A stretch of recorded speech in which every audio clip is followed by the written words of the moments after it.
ಆತ್ಮೀಯ ಬಂಧುಗಳೇ, ಶ್ರೀರಾಮಚರಿತಮಾನಸ ಸುಂದರಕಾಂಡ ಇದರಿಂದ ಇವತ್ತು ಚೌಪಾಯಿಗಳು ಮತ್ತು ದೋಹೆಯನ್ನು ತಿಳ್ಕೊಳ್ಳೋಣ.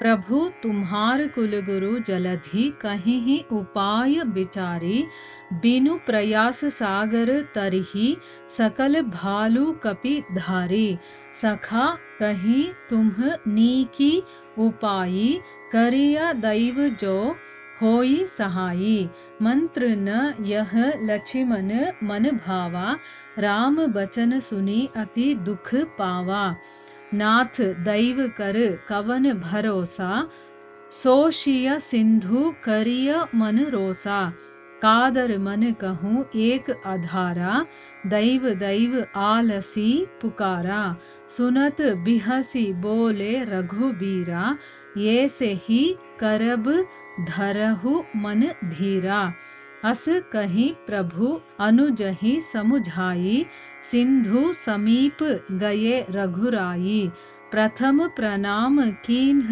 सिरु नाई बैठे पुनि तट दर्भ डसाई जबहि विभीषण प्रभु पहि आये ಪಾಚೆ ರಾವಣ ದೂತ್ ಪಠಾಯೆ. ಇವು ಚೌಪಾಯಿಗಳು ಮತ್ತೆ ದೋಹೆ. ಈಗ ಇದರ ಅರ್ಥವನ್ನು ತಿಳ್ಕೊಳ್ಳೋದಕ್ಕೆ ಪ್ರಯತ್ನ ಮಾಡೋಣ. ಇಲ್ಲಿ ತುಳಸಿದಾಸರು ಹೇಳ್ತಾರೆ, ವಿಭೀಷಣ ರಾಮನಿಗೆ ಹೇಳ್ತಾನೆ, ನಿಮ್ಮ ಒಂದೇ ಬಾಣ ಸಾಕು ಕೋಟಿ ಸಮುದ್ರಗಳನ್ನು ಒಣಗಿಸೋದಕ್ಕೆ. ಆದರೂ ಕೂಡ ನೈತಿಕ ದೃಷ್ಟಿಯಿಂದ ಮೊದಲು ಸಾಗರನ ಹತ್ರಕ್ಕೆ ಹೋಗಿ ನಾವು ಪ್ರಾರ್ಥನೆ ಮಾಡಿಕೊಳ್ಳೋದು ಸರಿ ಅಂತ ನನಗೆ ಅನ್ನಿಸ್ತಾ ಇದೆ ಅಂತ ಅಂದ್ಬಿಟ್ಟು ಹೇಳ್ತಾನೆ. ಆಮೇಲೆ ಮುಂದುವರೆದು ಹೇಳ್ತಾನೆ ವಿಭೀಷಣ, ಪ್ರಭು ಸಮುದ್ರ ನಿಮ್ಮ ಪೂರ್ವಜರಲ್ಲಿ ಹಿರಿಯವನು, ಅಂದರೆ ಸಾಗರ ಅನ್ನೋದು ಇವರ ಪೂರ್ವಜರಲ್ಲೇ ಬರುವಂಥವನಲ್ವ, ಅದಕ್ಕೋಸ್ಕರ ಅವನು ವಿಚಾರ ಮಾಡಿ ಏನಾದರೂ ಒಂದು ಉಪಾಯವನ್ನು ಹೇಳಬಹುದು. ಅದಕ್ಕೋಸ್ಕರನೇ ವಾನರ ಭಲ್ಲೂಕ ಸೈನ್ಯ ಯಾವ ಪ್ರಯಾಸನೂ ಇಲ್ಲದೆ, ಅಂದರೆ ಈಗ ಇಲ್ಲಿಂದ ಈ ಒಂದು ಜಲಧಿಯನ್ನು ಹೇಗೆ ದಾಟಬಹುದು ಏನು ತೊಂದರೆ ಇಲ್ಲದೆ ಅನ್ನೋದಕ್ಕೆ ಏನಾದರೂ ಒಂದು ಉಪಾಯವನ್ನು ಆ ಸಮುದ್ರನೇ ಕೊಡ್ಬೋದು. ಯಾಕಂದರೆ ಅವರು ನಿಮ್ಮ ವಂಶಜವರೇ ಅಲ್ವಾ ಅಂತಂದ್ಬಿಟ್ಟು ಹೇಳ್ತಾ ಇದ್ದಾನೆ. ಆಗ ವಿಭೀಷಣನ ಮಾತನ್ನು ಕೇಳಿ ಶ್ರೀರಾಮ ಈ ರೀತಿ ಹೇಳ್ತಾನೆ, ಸಖಾ ನೀನು ಒಳ್ಳೆ ಉಪಾಯವನ್ನೇ ಹೇಳಿದೀಯಾ. ದೈವ ಸಹಾಯವಿದ್ರೆ, ಅಂದರೆ ಆ ದೇವರ ಒಂದು ಸಹಾಯ ಅನ್ನೋದಿದ್ರೆ ಹಾಗೆ ಮಾಡೋಣ ಅಂತ ಹೇಳ್ತಾರೆ. ಆದರೆ ಈ ಸಲಹೆಯನ್ನು ಕೇಳಿದ ಮೇಲೆ ಲಕ್ಷ್ಮಣನಿಗೆ ಇದು ಹಿಡಿಸ್ಲೇ ಇಲ್ಲ. ಶ್ರೀರಾಮನ ಮಾತನ್ನು ಕೇಳಿ ಅವನಿಗೆ ತುಂಬ ನೋವಾಗಿ ಹೇಳ್ತಾನೆ, ಪ್ರಭು ದೈವದ್ದೇನು ಭರವಸೆ, ಮನಸ್ಸಲ್ಲಿ ನೀವು ರೋಷವನ್ನು ತಂದ್ಕೊಳ್ಳಿ. ಅಂದರೆ ಅವನಿಗೆ ಗೊತ್ತು ನೀನೇ ದೈವ ಅಂತಂದ್ಬಿಟ್ಟು.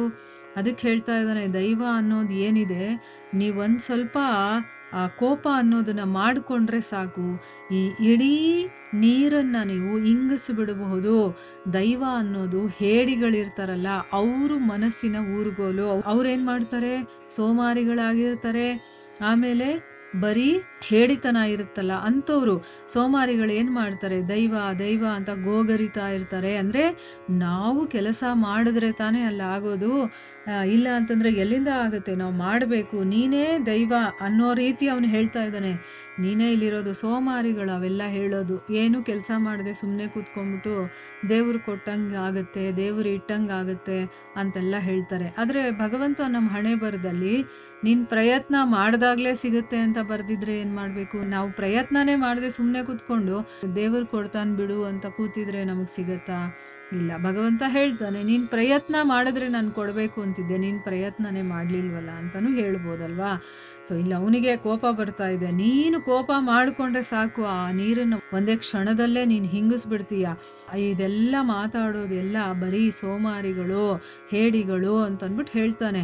ಅದನ್ನು ಕೇಳಿ ರಘುನಾಥ ನಗ್ತಾ ಹೇಳ್ತಾನೆ, ಹಾಗೆ ಮಾಡೋಣ ಇರು, ಸ್ವಲ್ಪ ಮನಸ್ಸಲ್ಲಿ ಧೈರ್ಯ ತನ್ಕೋ ಅಂತಂದ್ಬಿಟ್ಟು ಲಕ್ಷ್ಮಣನನ್ನು ಸಂತೈಸ್ತಾನೆ. ಶ್ರೀರಾಮ ಏನು ಮಾಡ್ತಾನೆ, ಸಮುದ್ರದ ಹತ್ರ ಹೋಗಿ ಮೊದಲು ತಲೆಬಾಗಿ ನಮಸ್ಕಾರ ಮಾಡ್ಕೊಳ್ತಾನೆ. ಸಾಮದಾನ ದಂಡ ಭೇದ ಅಂತ ಇದೆಯಲ್ವಾ, ಮೊದಲು ಅವನ ಹತ್ರ ಹೋಗಿ ಮಾತಾಡೋದು, ಅದು ಸಮಾಧಾನವಾಗಿ ಆ ಒಂದು ಪ್ರಾಬ್ಲಮ್ನ ಸಾಲ್ವ್ ಮಾಡೋದಕ್ಕೆ ನೋಡೋದು. ಕೇಳಲಿಲ್ಲ ಅಂತಂದರೆ ನೆಕ್ಸ್ಟು ದಂಡ ಇದೆ. ಇಲ್ಲಿ ಸಮುದ್ರನ ಮುಂದೆ ಹೋಗ್ಬಿಟ್ಟು ತಲೆಬಾಗಿ ನಮಸ್ಕಾರ ಮಾಡ್ಕೊಳ್ತಾ ಇದ್ದಾನೆ. ಆಮೇಲೆ ತೀರದಲ್ಲಿ ದರ್ಬೆಗಳನ್ನು ಹಾಕ್ಕೊಂಡು ಅದ್ರ ಮೇಲೆ ಕೂತ್ಕೊಳ್ತಾನೆ. ಯಾಕಂದರೆ ಕೇಳಿದ ತಕ್ಷಣ ದಾರಿ ಬಿಟ್ಬಿಡಲ್ವಲ್ಲ, ಕಾಯೋಣ ಅಂತ ಅಂದ್ಬಿಟ್ಟು ಅಲ್ಲೇ ಕೂತ್ಕೊಳ್ತಾನೆ. ಈ ಕಡೆ ಏನಾಯ್ತು, ವಿಭೀಷಣ ಹೊರಟು ಹೋಗ್ತಾನಲ್ಲ, ಆಗ ರಾವಣ ಏನ್ ಮಾಡ್ತಾನೆ, ಶುಕ ಸಾರಣ ಅನ್ನುವಂತಹ ದೂತರನ್ನ ಶ್ರೀರಾಮನ ಹತ್ರಕ್ಕೆ ಅವನು ಕಳಿಸ್ತಾನೆ. ವಿಭೀಷಣ ಹೋಗಿದ್ದಾನೆ, ಏನ್ ಮಾಡ್ತಾನೆ, ಏನು ಅಲ್ಲಿನ ವಿಚಾರ ಸಮಾಚಾರಗಳು ಏನಿದೆ ಅದನ್ನೆಲ್ಲ ತಿಳ್ಕೊಂಬನ್ನಿ ಅಂತಂದ್ಬಿಟ್ಟು ಶುಕ ಮತ್ತೆ ಸಾರಣ ಅನ್ನುವಂಥ ಇಬ್ಬರು ದೂತರನ್ನ ರಾಮನ ಹತ್ರಕ್ಕೆ ಕಳಿಸ್ತಾನೆ. ಅವ್ರು ಏನು ಮಾಡ್ತಾರೆ, ಬಂದು ಬರ್ತಾರಾ ಇಲ್ವಾ ಅನ್ನೋದನ್ನ ನಾವು ಮುಂದಿನ ಭಾಗದಲ್ಲಿ ತಿಳ್ಕೊಳ್ಳೋಣ. ಹರೇ ಕೃಷ್ಣ.